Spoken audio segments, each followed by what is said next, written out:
ગુજરાતની રાજનીતિના સૌથી મોટા સમાચાર સામે આવ્યા। લોકસભા ચૂંટણી પહેલા જ વડોદરા ભાજપમાં આંતરિક નારાજગી જોવા મળી। ભાજપે જાહેર કરેલ વડોદરાના ઉમેદવાર રંજનબેન ભટ્ટે ટ્વીટ કરી અને ફેસબુક દ્વારા જણાવ્યું છે કે હું લોકસભા ચૂંટણી લડવાની અનિચ્છા દર્શાવું છું। આ પ્રકારની જાણકારી મળતા જ ગુજરાતનું રાજકારણ ગરમાયું।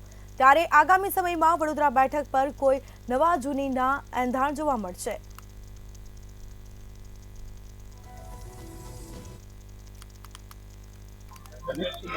મારી જાતે નક્કી કર્યું છે કે મારે ચૂંટણી નથી લડવી અને એટલે મેં મારા સોશિયલ મીડિયા પર મૂકી દીધું છે કે મારે ચૂંટણી નથી લડવી। મને પોતાને એવું લાગ્યું કે મારે મારી જાતે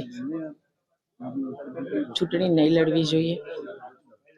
ભારતીય જનતા પાર્ટીએ મને 2 ટર્મ સાંસદ બનાવી, ત્રીજી વખત પણ ટિકિટ આપી, પરંતુ મને એમ થયું કે છેલ્લા 10 દિવસથી જે રીતનું ખોટી રીતે જે બદનામી કરવામાં આવે એ બદનામી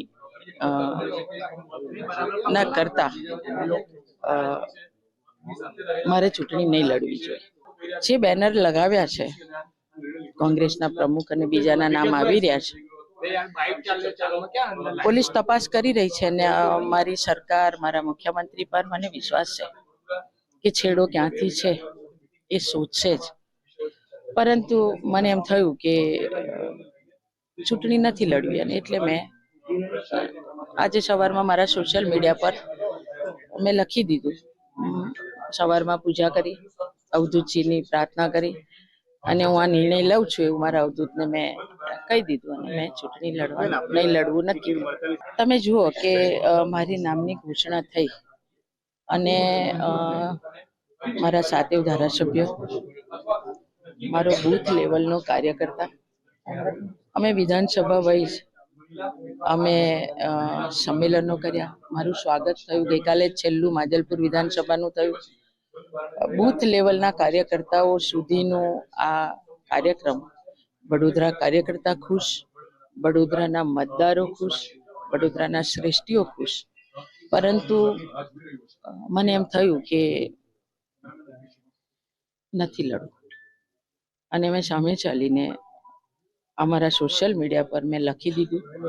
ન તો મારી પાર્ટીની સૂચના છે, નથી મેં કોઈ સાથે વાત કરી।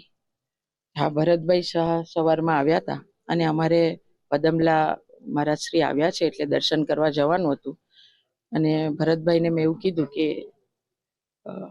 મારી આજે ઈચ્છા નથી, હું ભગવાન પાસે બેઠી અને મને એમ થયું કે ચૂંટણી નથી લડવી અને એટલે મેં મારી જાતે આ નિર્ણય લીધો। ભરતભાઈએ મને ના પણ પાડી કે તમે મન શાંત રાખો, તમે પાર્ટી સાથે વાત કરીએ।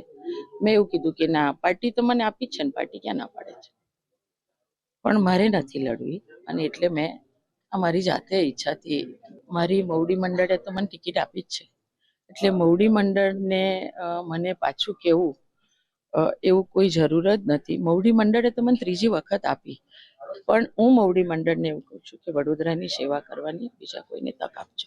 હજારો કાર્યકર્તા છે અને હું પણ ભારતીય જનતા પાર્ટીની કાર્યકર્તા તરીકે મારા મોદીજી 10 વર્ષ મને વડોદરાનું સાંસદ તરીકેનું જવાબદારી આપી, સેવા મેં કરી, તો કાર્યકર્તા તરીકે તો કામ કરવાનું હોય ને। કેટલા બધા કાર્યકર્તા છે, બધાને તો કોઈ પદ નથી મળતું, છતાં કાર્યકર્તા કામ કરે, તો મને તો આપી છે જવાબદારી।